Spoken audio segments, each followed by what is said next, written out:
Kesetiaan orang-orang Rekab. Yeremia 35 ayat 1-19. Firman yang datang dari Tuhan kepada Yeremia di zaman Yoyakim bin Yosia, Raja Yehuda. Bunyinya, pergilah kepada kaum orang Rekab, bicaralah dengan mereka dan bawalah mereka ke rumah Tuhan, ke dalam salah satu kamar. Kemudian berilah mereka minum anggur. Maka aku menjemput Yaasanya bin Yeremia bin Habasinya beserta saudara-saudaranya dan semua anaknya. Pendeknya, segenap kaum orang Rekab. Aku membawa mereka ke rumah Tuhan, ke dalam kamar anak-anak Hanan bin Yibdalia, abdi Allah. Itulah kamar yang di sebelah kamar para pembesar, di atas kamar Maaseya bin Salum, penjaga pintu. Di depan anggota-anggota kaum orang Rekab itu, aku meletakkan piala-piala penuh anggur dan cawan-cawan. Lalu aku berkata kepada mereka, "Silahkan minum anggur." Tetapi mereka menjawab, "Kami tidak minum anggur, sebab Yonadab bin Rekab, para leluhur kami, telah memberi perintah kepada kami," katanya, "Janganlah kamu atau anak-anakmu pun minum anggur sampai selama-lamanya. Janganlah kamu mendirikan rumah, janganlah kamu menabur benih, janganlah kamu membuat atau mempunyai kebun anggur, melainkan haruslah kamu diam di kemah-kemah selama hidupmu, supaya lama kamu hidup di tanah, di mana kamu tinggal sebagai orang asing. Kami mentaati suara Yonadab bin Rekab, bapa leluhur kami, dalam segala apa yang diperintahkannya kepada kami, agar kami tidak minum anggur selama hidup kami, yakni kami sendiri, istri kami, anak-anak lelaki dan anak-anak perempuan kami, agar kami tidak mendirikan rumah-rumah untuk kami diami, tidak mempunyai kebun anggur atau ladang serta benih, melainkan kami tinggal di kemah-kemah dan taat melakukan tepat seperti yang diperintahkan kepada kami oleh Yonadab, bapa leluhur kami." Tetapi ketika Nebukadnezar Raja Babel bergerak maju melawan negeri ini, maka kami berkata, "Marilah kita mengungsi ke Yerusalem, karena tentara orang Kasdim dan tentara orang Aram itu." Demikianlah kami diam di Yerusalem. Pada waktu itu datanglah firman Tuhan kepada Yeremia, bunyinya, "Beginilah firman Tuhan semesta alam, Allah Israel. Pergilah dan katakanlah kepada orang Yehuda dan kepada penduduk Yerusalem, tidakkah kamu mau menerima penghajaran, yaitu mendengarkan perkataan-perkataanku? Memang perintah Yonadab bin Rekab itu masih ditepati. Ia telah memerintahkan kepada keturunannya supaya mereka jangan minum anggur, dan sampai sekarang ini mereka tidak meminumnya, sebab mereka mendengarkan perintah bapa leluhur mereka. Aku sendiri telah berbicara kepada kamu terus-menerus, tetapi kamu tidak mendengarkan aku. Aku telah mengutus kepadamu segala hambaku, yakni para nabi terus-menerus, mengatakan, kembalilah kamu masing-masing dari tingkah langkahmu yang jahat itu. Perbaikilah perbuatanmu, janganlah mengikuti Allah lain untuk beribadah kepada mereka. Maka kamu akan tetap diam di tanah yang telah kuberikan kepadamu dan kepada nenek moyangmu. Tetapi kamu tidak mau memperhatikannya, dan kamu tidak mau mendengarkan aku. Sungguh, keturunan Yonadab bin Rekab menepati perintah yang diberikan bapa leluhurnya kepada mereka. Tetapi bangsa ini tidak mau mendengarkan aku. Sebab itu, beginilah firman Tuhan Allah semesta alam, Allah Israel, sesungguhnya aku mendatangkan kepada Yehuda dan kepada segenap penduduk Yerusalem segala malapetaka yang kuancamkan atas mereka, karena aku telah berbicara kepada mereka, tetapi mereka tidak mau mendengarkan. Dan aku telah berseru kepada mereka, tetapi mereka tidak mau menjawab. Tetapi berkatalah Yeremia kepada kaum orang Rekab, beginilah firman Tuhan semesta alam, Allah Israel, oleh karena kamu telah mendengarkan perintah Yonadab bapa leluhurmu, telah berpegang pada segala perintahnya dan telah melakukan tepat seperti yang diperintahkannya kepadamu, maka beginilah firman Tuhan semesta alam, Allah Israel. Keturunan Yonadab bin Rekab takkan terputus melayani aku sepanjang masa. Pembakaran kitab nubuat Yeremia oleh Raja Yoyakim. Yeremia 36 ayat 1 sampai 32.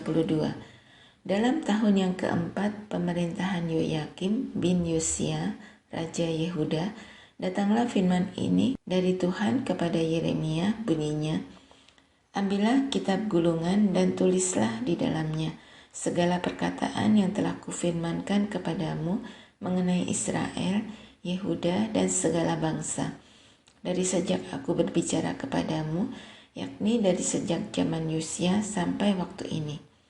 Mungkin apabila kaum Yehuda mendengar tentang segala malapetaka yang aku rancangkan hendak mendatangkannya kepada mereka, maka mereka masing-masing akan bertobat dari tingkah langkahnya yang jahat itu, sehingga aku mengampuni kesalahan dan dosa mereka. Jadi, Yeremia memanggil Baruk bin Neria, lalu Baruk menuliskan dalam kitab gulungan itu langsung dari mulut Yeremia segala perkataan yang telah difirmankan Tuhan kepadanya. Pada suatu kali, Yeremia memberi perintah kepada Baruk, aku ini berhalangan, tidak dapat pergi ke rumah Tuhan.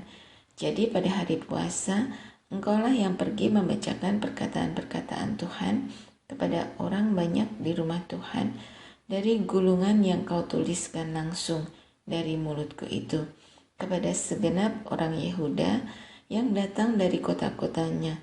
Haruslah kau bacakannya juga.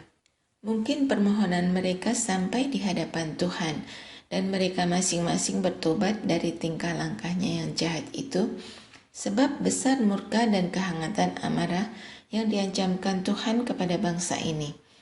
Lalu Baruk bin Neria melakukan tepat seperti yang diperintahkan kepadanya oleh Nabi Yeremia untuk membacakan perkataan-perkataan Tuhan dari kitab itu di rumah Tuhan. Adapun dalam tahun yang kelima pemerintahan Yoyakim bin Yosia, Raja Yehuda, dalam bulan yang ke-9, orang telah memaklumkan puasa di hadapan Tuhan bagi segenap rakyat di Yerusalem dan bagi segenap rakyat yang telah datang dari kota-kota Yehuda ke Yerusalem. Maka Baruk membacakan kepada segenap rakyat perkataan Yeremia dari kitab itu di rumah Tuhan, di kamar Gemaria, anak panitra Safan, di pelataran atas di muka pintu gerbang baru dari rumah Tuhan. Ketika Mikaya bin Gemaria bin Safan mendengar segala firman Tuhan dari kitab itu, turunlah ia ke istana raja, ke kamar panitra. Di sana tampak duduk semua pemuka, yakni panitra Eliksama, Delaya bin Semaya, Elnatan bin Akbor, Gemaria bin Safan, Sedekia bin Hananya, dan semua pemuka lain. Lalu Mikaya memberitahukan kepada mereka segala firman yang telah didengarnya ketika Baruk membacakan kitab itu kepada orang banyak. Kemudian para pemimpin itu menyuruh Yehudi bin Netanya bin Selemnya bin Kusyi kepada Baruk mengatakan, bawalah gulungan yang telah kau bacakan kepada orang banyak itu dan datanglah kemari. Maka Baruk bin Neria membawa gulungan itu dan datang kepada mereka. Berkatalah mereka kepadanya, silakan duduk dan bacakan itu kepada kami. Lalu Baruk membacakannya kepada mereka. Setelah mereka mendengar segala perkataan itu, maka terkejutlah mereka dan berkata seorang kepada yang lain, kita harus dengan segera memberitahukan segala perkataan ini kepada raja. Bertanyalah mereka kepada Baruk, katanya, beritahukanlah kepada kami, bagaimana caranya engkau menuliskan segala perkataan ini. Jawab Baruk kepada mereka, segala perkataan ini langsung dari mulut Yeremia kepadaku, dan aku menuliskannya dengan tinta dalam kitab. Lalu berkatalah para pemuka itu kepada Baruk, pergilah, sembunyikanlah dirimu bersama Yeremia. Janganlah ada orang yang mengetahui di mana tempatmu. Kemudian pergilah mereka menghadap raja di pelataran. Sesudah mereka menyimpan gulungan itu di kamar panitera Elisama. Mereka memberitahukan segala perkataan ini kepada raja. Raja menyuruh Yehudi mengambil gulungan itu, lalu mengambilnya dari kamar panitera Elisama itu.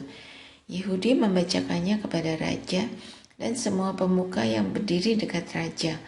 Waktu itu adalah bulan yang ke-9 dan raja sedang duduk di balai musim dingin. Sementara di depannya api menyala di perapian. Setiap kali apabila Yehudi selesai membacakan 3-4 jalur, maka raja mengoyak-ngoyaknya dengan pisau raut, lalu dilemparkan ke dalam api yang di perapian itu, sampai semua gulungan itu habis dimakan api yang di perapian itu. Baik raja maupun para pegawainya yang mendengarkan segala perkataan itu, seorang pun tidak terkejut dan tidak mengoyakkan pakaiannya. Elnatan, Delaya, dan Gemaria memang mendesak kepada raja supaya jangan membakar gulungan itu, tetapi raja tidak mendengarkan mereka.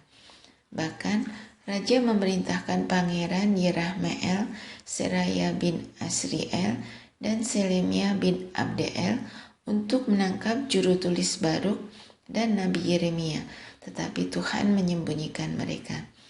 Sesudah raja membakar gulungan berisi perkataan-perkataan yang dituliskan oleh Baruk langsung dari mulut Yeremia itu, maka datanglah firman Tuhan kepada Yeremia bunyinya, "Ambil pulalah gulungan lain, tuliskanlah di dalamnya segala perkataan yang semula ada di dalam gulungan yang pertama yang dibakar oleh Yoyakim, Raja Yehuda.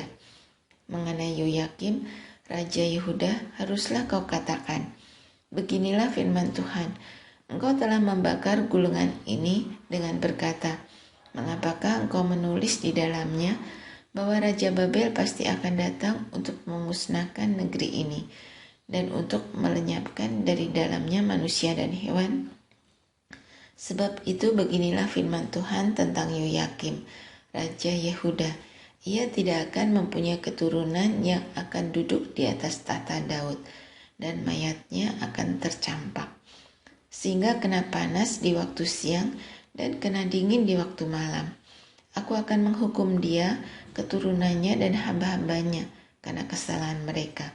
Aku akan mendatangkan atas mereka, atas segala penduduk Yerusalem, dan atas orang Yehuda, segenap malapetaka yang kuancamkan kepada mereka, yang mereka tidak mau mendengarnya. Maka Yeremia mengambil gulungan lain dan memberikannya kepada juru tulis Baruk bin Neria, yang menuliskan di dalamnya langsung dari mulut Yeremia segala perkataan yang ada di dalam kitab yang telah dibakar Yoyakim, Raja Yehuda, dalam api itu. Lagi pula masih ditambahi dengan banyak perkataan seperti itu. Raja Sedekia meminta petunjuk kepada Yeremia. Yeremia 37 ayat 1-10. Sedekia bin Yosia menjadi raja menggantikan Konya bin Yoyakim. Nebukadnezar, Raja Babel, telah mengangkat dia menjadi raja atas negeri Yehuda. Tetapi baik pegawai-pegawainya maupun rakyat negeri itu tidak mendengarkan firman yang disampaikan Tuhan dengan perantaraan Nabi Yeremia.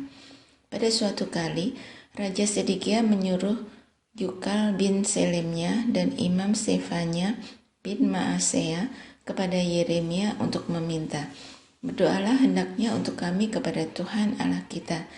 Adapun pada waktu itu Yeremia masih bebas pergi datang di tengah-tengah rakyat. Ia belum dimasukkan orang ke dalam penjara. Adapun tentara Firaun telah berangkat keluar dari Mesir. Mendengar kabar itu, maka orang-orang Kasdim yang mengepung Yerusalem angkat kaki dari Yerusalem. Lalu datanglah firman Tuhan kepada Nabi Yeremia bunyinya, beginilah firman Tuhan Allah Israel kepada Raja Yehuda yang menyuruh kamu kepadaku untuk meminta petunjuk. Harus kamu katakan begini, lihat, tentara Firaun yang telah berangkat keluar untuk membantu kamu akan kembali ke negerinya, ke Mesir. Tetapi orang-orang Kasdim akan datang kembali memerangi kota ini, merebutnya dan menghanguskannya dengan api.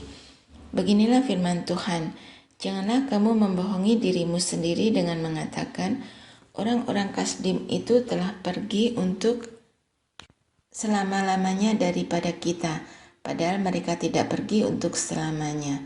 Dan seandainya kamu memukul kalah segenap tentara orang Kasdim yang telah memerangi kamu itu, sehingga di antara mereka hanya tinggal orang-orang yang luka parah, masing-masing di kemahnya mereka, akan bangun dan menghanguskan kota ini dengan api. Yeremia dipenjarakan. Yeremia 37 ayat 11-16. Ketika tentara orang Kasdim itu telah angkat kaki dari Yerusalem oleh karena takut kepada tentara Firaun, maka keluarlah Yeremia dari Yerusalem untuk pergi ke daerah Binyamin dengan maksud mengurus di sana pembagian warisan di antara kaum keluarga. Tetapi ketika ia sampai ke pintu gerbang Binyamin, maka di sana ada seorang kepala jaga yang bernama Yeria bin Selemia bin Hananya. Ia menangkap Nabi Yeremia sambil berteriak, "Engkau mau menyeberang kepada orang Kasdim?" Dan sekalipun Yeremia menjawab, "Itu bohong, aku tidak hendak menyeberang kepada orang Kasdim." Tetapi Yeria tidak mendengarkan. Lalu ia menangkap Yeremia dan membawanya menghadap para pemuka. Para pemuka itu menjadi marah kepada Yeremia. Mereka memukul dia dan memasukkannya ke dalam rumah tahanan, rumah panitera Yonatan itu. Adapun rumah itu telah dibuat mereka menjadi penjara. Demikianlah halnya Yeremia masuk ke dalam ruang cadangan air di bawah tanah itu, dan lama Yeremia tinggal di sana. Sedekia memindahkan tempat Yeremia dikurung. Yeremia 37 ayat 17-21. Pada suatu kali Raja Sedekia menyuruh orang mengambil dia. Lalu dengan diam-diam bertanyalah raja di istananya kepadanya, "Adakah datang firman dari Tuhan?" Jawab Yeremia, "Ada." Lagi katanya, bunyinya, "Engkau akan diserahkan ke dalam tangan Raja Babel." Kemudian berkatalah Yeremia kepada Raja Sedekia, "Apakah dosa yang kuperbuat kepadamu, kepada pegawai-pegawaimu dan kepada bangsa ini, sehingga kamu memasukkan aku ke dalam penjara? Di manakah gerangan para nabimu yang telah bernubuat kepadamu bahwa Raja Babel tidak akan datang menyerang kamu dan negeri ini? Sekarang dengarkanlah, hai Tuanku Raja, biarlah permohonanku sampai di hadapanmu. Janganlah kembalikan aku ke rumah panitera Yonatan, nanti aku mati di sana." Raja Sedekia memberi perintah, lalu orang menahan Yeremia di pelataran penjagaan dan memberikan setiap hari kepadanya sepotong roti dari jalan tukang roti, sampai pada waktu segala roti habis di kota itu. Demikianlah Yeremia tinggal di pelataran penjagaan itu.